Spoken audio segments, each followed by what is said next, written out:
LSU has one more transfer portal target. We'll tell you who it is and who they have to beat to land him next. It's Locked on LSU. Here we go.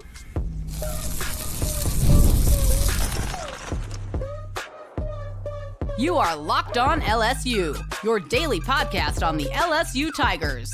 Part of the Locked On Podcast Network, your team every day.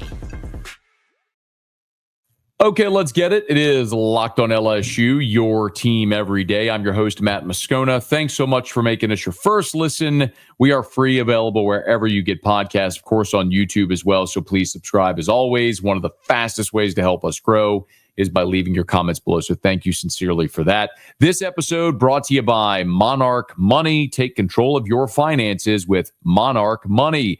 Use code LOCKEDONCollege at monarchmoney.com for 50% off your first year. Every week, we have a chance to visit with our buddy Shea Dixon from On 3, the Bengal Tiger. For my money, he's the best there is when it comes to covering the LSU recruiting scene and has been for a very long time. So it's our pleasure to be able to spend a few minutes with Shea each week to kind of get the skinny and the latest on what's going on. And obviously, this has been a big week for recruiting as LSU landed Havon Finney, who was the number one cornerback in the country for 2027, reclassified to 2026 and joined the LSU class on Monday. But also, LSU apparently has a new transfer portal target. They landed Bernard Gooden, the big defensive lineman out of South Florida. And as we talked about on the previous episode, by the way, shout out to the everydayers who know that. But if you missed it, go back and check out the episode about Bernard Gooden. One of the things that we made very clear is this was a Kyle Williams pull. My conversations with folks on staff, this is the stylistic defensive lineman that Kyle Williams wants. Whereas Bo Davis was recruiting big 350-pound defensive linemen, space eaters. Kyle Williams wants, this is more of a Mekhi Wingo type.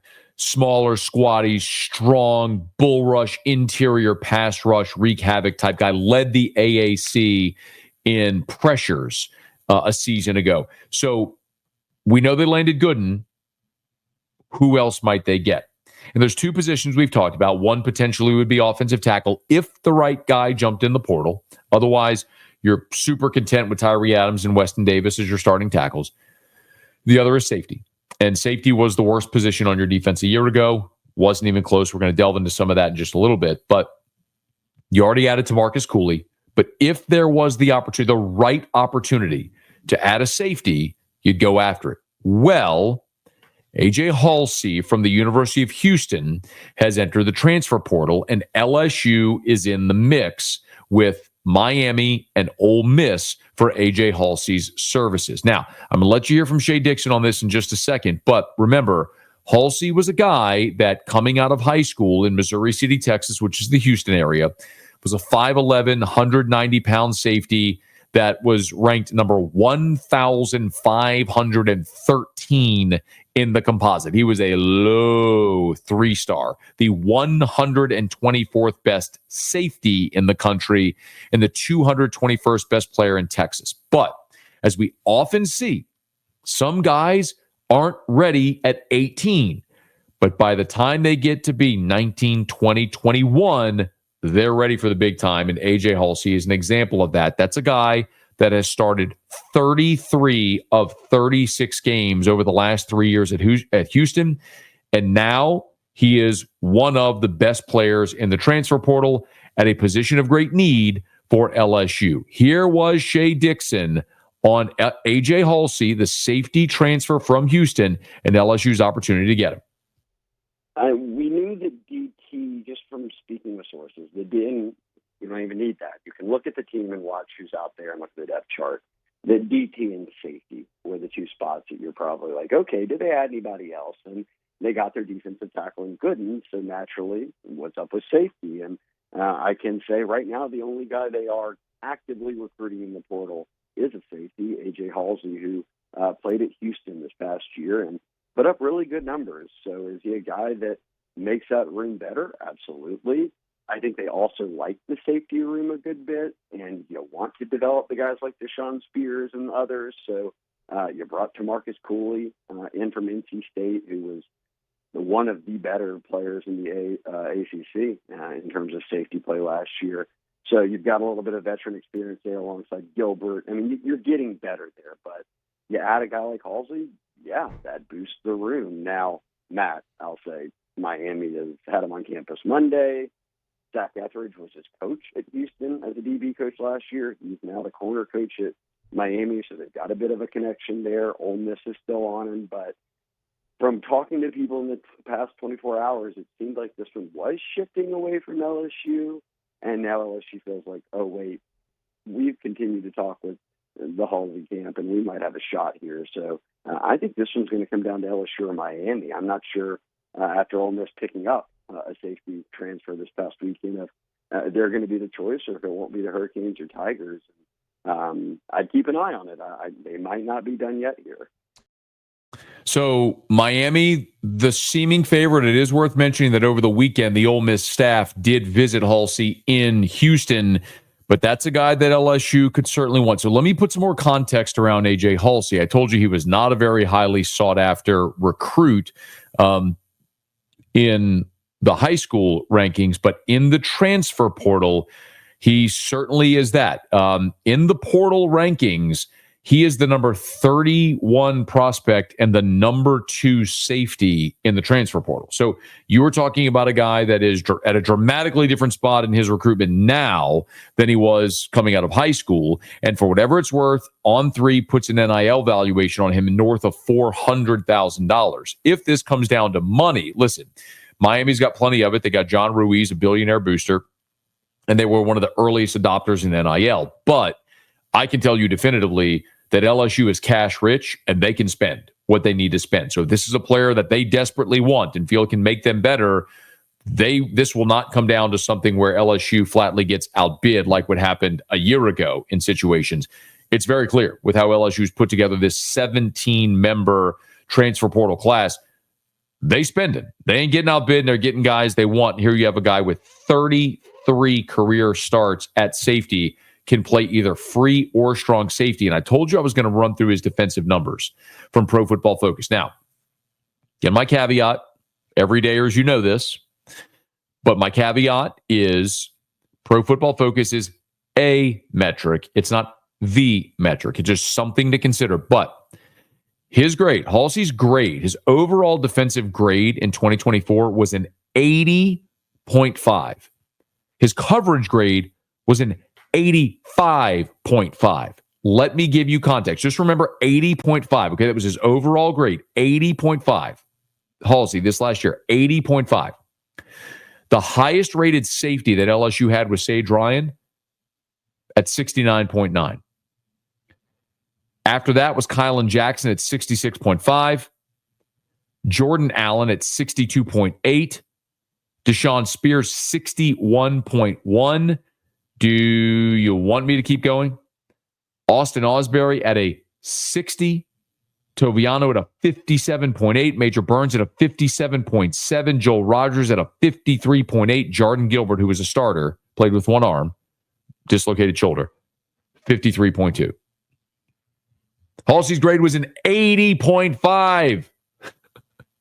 His coverage grade was an 85.5. He was light years better than anything you had a year ago. You've added to Marcus Cooley, and you're going to get Jordan Gilbert back healthy off of surgery. But you're hoping Spears and Toviano and Rogers and Jackson all take, well, Jackson's out now, but all take a big step forward. Or you can go get a guy that started 33 games and is dramatically better already than anything you have. So if you get him, awesome. If not, you feel really good about Cooley. You have Gilbert coming back, who's an experienced player, and you hope some of the young guys take a step forward. But you are all in to win this year. There's no ambiguity about that. LSU is all in to win a national championship in 2025. And if you can get better at safety by adding AJ Haulcy, you do it. We'll see if they can. As that advances, we'll certainly let you know. We weren't done with Shea, however, because Shea did give us some context on Havon Finney, the cornerback who committed to LSU on Monday. You'll hear that next. Locked on LSU, your team every day.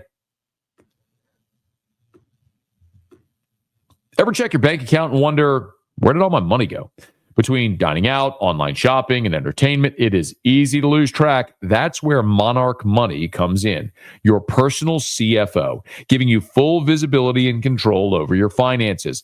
Monarch Money isn't just a budgeting app. It's a complete financial command center. You can track all your accounts, investments, and spending in one place. So you stop just managing your money and you start building wealth.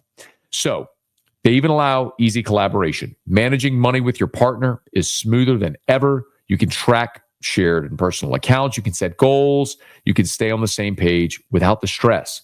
Take control of your finances with Monarch Money. Use the code LOCKEDONCollege at monarchmoney.com for 50% off your first year. That's monarchmoney.com. Monarchmoney.com code LOCKEDONCollege for half off your first year.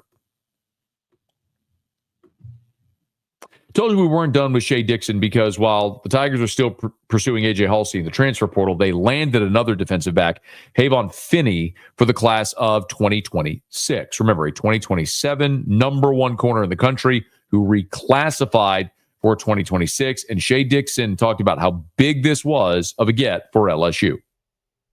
Big. Look, I can say that a year ago, when Corey Raymond got hired, right away, DJ Pickett was viewed as that top target in the past cycle, and they end up beating out Miami, Oregon, everybody else, and signing him, and rave reviews all spring. And then there was buzz early this offseason, kind of right after the season ended, on Havon Finney, but he was a 2027 prospect. But he reclassifies, he gets into the current 2026 class, and he had been the guy LSU and Raymond, I guess, had circled as the top out-of-state priority, and they got him in for visits. He had played with Team Flow, which is the Louisiana-based 7-on-7 team, and I think from Raymond's time recruiting him and just knowing the family, dealing with them, put LSU into a really great spot. And Southern Cal was the other big one here, and they've got 20-something commitments already, Matt. He is a California kid.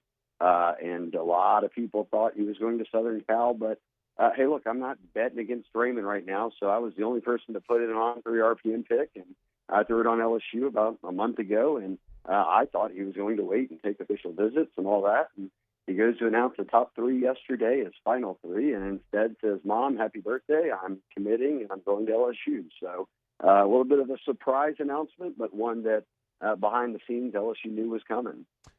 So how did they get this done? I think a combination. Well, one, I mean, Corey Raymond's a great recruiter, and they had been on him for a while. And there's kind of a little bit of nuances everywhere here in terms of things that pushed it in LSU's direction. I think Raymond being back and being his track record. I think Finney having a familiarity with LSU's program, being a DB and being recruited. And then playing for Team Flow. Look, his family has got, mom and dad have people still back home in Mississippi, so geographically they're familiar with the area, and I think coming back here isn't like foreign to them. It's like being back close to home, so that helped out a ton. And even things like this, I mean, think about this.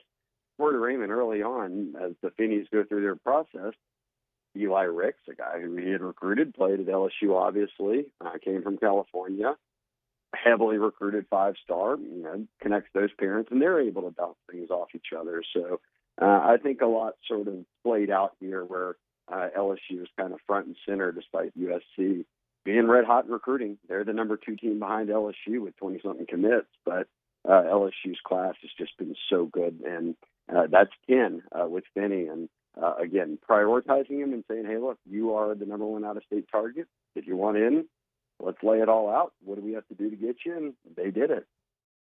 So Havon Finney, now a member of the LSU 2026 class, they got to get across the finish line, but they were able to do it a year ago with DJ Pickett, in large part thanks to Corey Raymond. And we talked with Shea a little bit about that and what it's meant for LSU having Corey Raymond back on staff after he initially was not retained by Brian Kelly.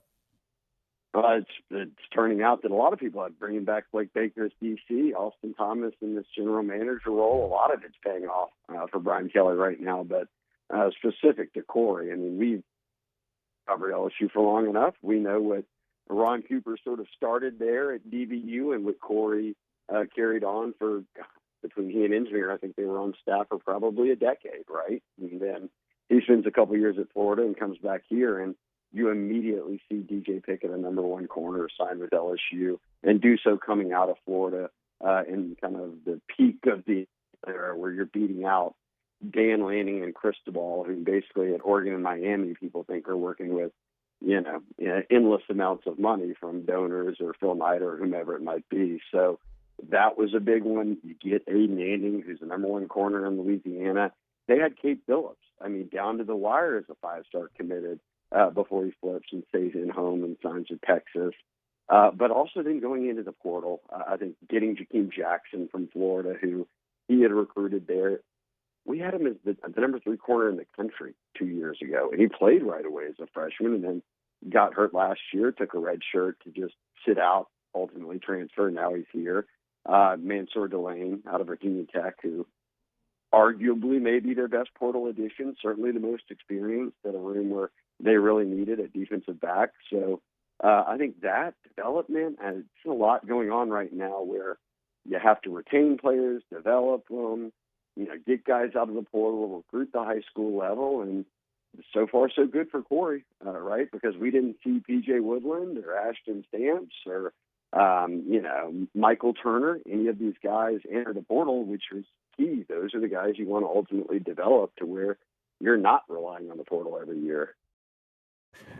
DBU, the man, you heard Shay say it, Ron Cooper might have lit the fuse, but Corey Raymond is the one who built that fire to a gigantic blaze, and he is rekindling it now in Baton Rouge. It is Locked on LSU, your team every day. The baseball Tigers get a walk-off grand slam from Ethan Fry. I'll give you some takeaways from the LSU win over Southeastern to wrap up Locked on LSU, your team every day.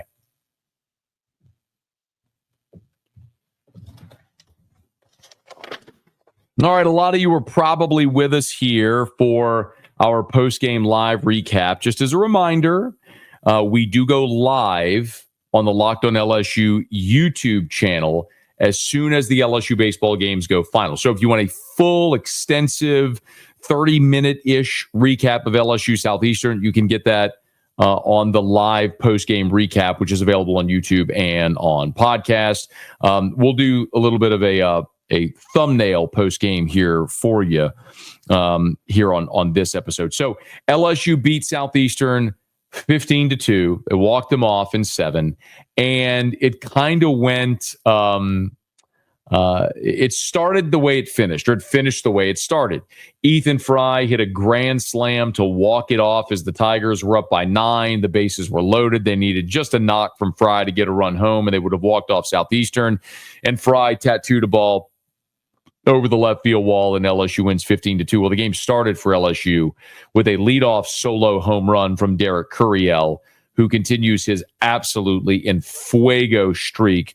Of course, his reach base streak ended on Tuesday, but Curiel 2 for 2 with the homer. He also walked twice, so he was on base all 4 times in this ball game. And not only did Curiel homer to lead off the game, but Jared Jones hit a monster shot after Curiel. So the Tigers went back to back to start the game, and they never relented. The Tigers would put up a 4 spot in the first. They'd had another run in the bottom of the second. And then the big one was a 5-run 4th inning where they got a little help from Southeastern. Jake Brown with a runner on third executed a safety squeeze. The pitcher threw the ball away. A couple of runs scored. A couple more base hits. And LSU, you blink and LSU was up 10-2. They'd add another one in the 5th, and then the grand slam there in the 7th from Ethan Fry. A lot of guys got in. Beck had a pinch hit single in the 7th after naturally a really massive RBI pinch hit single on Friday in LSU's big comeback, which was great to see. We saw Jay Johnson continue to platoon at DH. If you're an everydayer, you know good and well my feeling on Jake Brown, who, by the way, Jake Brown is hitting over 400 this season with runners in scoring position. My feeling all along has been Jake Brown needs to be in the lineup every single day. I've shouted that loudly. It appears that now Jay Johnson agrees, despite this platoon he's had at right field and DH so far up into this point. But I think it got to the point ultimately where he recognized he was hurting his team, not having one of his best players in the lineup every day. So Jake Brown was back in the lineup after playing every game in right field this weekend against Tennessee, back in the lineup in right field against Southeastern, which means they platooned at DH. And I like this approach, as a matter of fact. They did it on Sunday, and they did it again today. Against a righty, they started Josh Pearson. Pearson ended up going 2 for 3 with 2 RBI. By the way, the one out was an absolute missile. He pumped into right field. It just happened to be at the right fielder. So Pearson with a really nice day. Well, when they went to a lefty, they brought in Ethan Fry. Now, Fry struck out in his first AB as a pinch hitter. And when the game was away and in the 7th, Fry came back around. Although he was facing a righty this time, they let him hit, and he hit the grand slam off the righty. So I like what they did there. You ended up producing with both Pearson and Fry to go 3 for 5 with, with 6 RBI and a homer. So, yeah. I'll take that. I think that's continuing to work. If I had one complaint for the offense, although they put up 15 runs on 11 hits, they did strike out 7 times, and that number isn't egregious, but 7 strikeouts in 7 innings can be. Fry's strikeout in the 5th did come with runners in scoring position, and you did see that. Unfortunately, you also had a strikeout in the bottom of the 4th with runners in scoring position as well. So there's just been a couple of times where you had opportunities to get 2 strikeouts in the bottom of the 3rd as well. You just had a couple of opportunities to maybe look. You won 15-2. I'm not trying to accentuate the negative here. They won 15-2 and they were awesome. They scored 15 runs on 11 hits. But again, if there's one thing, it was you did have some unfortunate strikeouts. The flip side of it is LSU's pitching was awesome. William Schmidt got the ball. He retired the first 6 hitters he faced, and he had 5 strikeouts. After getting a pop out to start the game, he struck out the next 5 hitters he faced. It was 6 up, 6 down. LSU was up 4-0 at that point. Actually, 5-0 now going into the 3rd. And they allowed a first pitch home run in the 3rd. Hard to be upset about this because Southeastern, first of all, is a power hitting team. We told you about it. It's 72 homers in 44 games coming into this game. And that is a pitch call from Nate Yeske, and it was a get-me-over strike. Schmidt had been pumping 97. That's one that was 94. He grooved a fastball just to get to 0-1, get ahead in the count, and Watts unleashed on it, and he hit it over the right field wall into the first row. It barely got out, but it got out. And so you tip your cap. It was a game of cat and mouse. You thought you'd have a get-me-over strike. The kid swung, didn't miss it, and it's 5-1. No harm, no foul. Schmidt gets the next 2 guys, and then he gets a lazy fly to center, and Stanfield's charging, and he just kind of lost his position. He gave up on it a step early. It landed right at his feet. It's a play Stanfield makes 9 times out of 10. He just didn't make this one. So you would have had a situation where after the leadoff homer on the first pitch, you would have gone quietly with the next 3. Well, runner gets on, and then it created a little bit of a mess after that for William Schmidt that he had to work around. Now he did, and he didn't allow another run there in the 3rd, but then in the 4th, it went single, wild pitch, strikeout, double. It's 5-2, and then they came and got DJ Primo. And Primo was fantastic for LSU, inning in a 3rd, 3 strikeouts. So he faced 5 hitters. He allowed 1 hit, but of the 4 outs he recorded, 3 were strikeouts. Jade Newt went an inning in a 3rd. He faced the minimum, struck out 3 of the 4 hitters he faced, including striking out the side in the 6th. And then Connor Ware came in and pitched the 7th. He allowed a leadoff single, but after the leadoff single, he went foul out, strikeout, fly out. He was great. You know, you're wanting this bullpen to emerge, guys to be able to get outs, protect the lead, throw strikes, and by and large, you did that tonight. LSU's pitching struck out 14 and walked 1. 14 strikeouts, One walk, didn't hit anybody. As they say, ladies and gentlemen, that'll play. So let's see if the Tigers going to College Station this weekend can replicate that. You feel like you know what you're going to get from Anderson and Ianson and Cowan and Evans. What about Schmidt and Ware and Rizzi and Primo and the guys you feel like you're going to count on coming out of the bullpen in those situations outside of Evans and Cowan? That's what's going to decide your season. You got plenty of offense in this lineup. You've got two dominant starters. You can find someone to give the ball to as a third starter and get through it. But you got to find guys behind Cowan and Evans that can give you some length in that bullpen and that can throw strikes and get outs. Maybe tonight's a little bit of an indicator of who Jay is leaning on more in those situations with just 10 games to go. A midweek game next week against Grambling, 9 SEC games to go. Tigers are number 5 in the RPI. They are with, if you go 6-3 in your final 9 SEC games, you are a lock to be a national seed, and the road to Omaha runs through Baton Rouge. So, work to do. They'll be back at it this weekend in College Station against the Aggies. Okay, that'll do it for us here on today's episode of Locked On LSU. If you're listening on podcast, please subscribe on your favorite podcast app. Rate us, leave a review. If you're on YouTube, smash that like button, subscribe to the channel, hit the bell so you're notified whenever we post a new video, and let a friend know. If they love the Tigers, we got you here every single day for Locked On LSU, your team every day.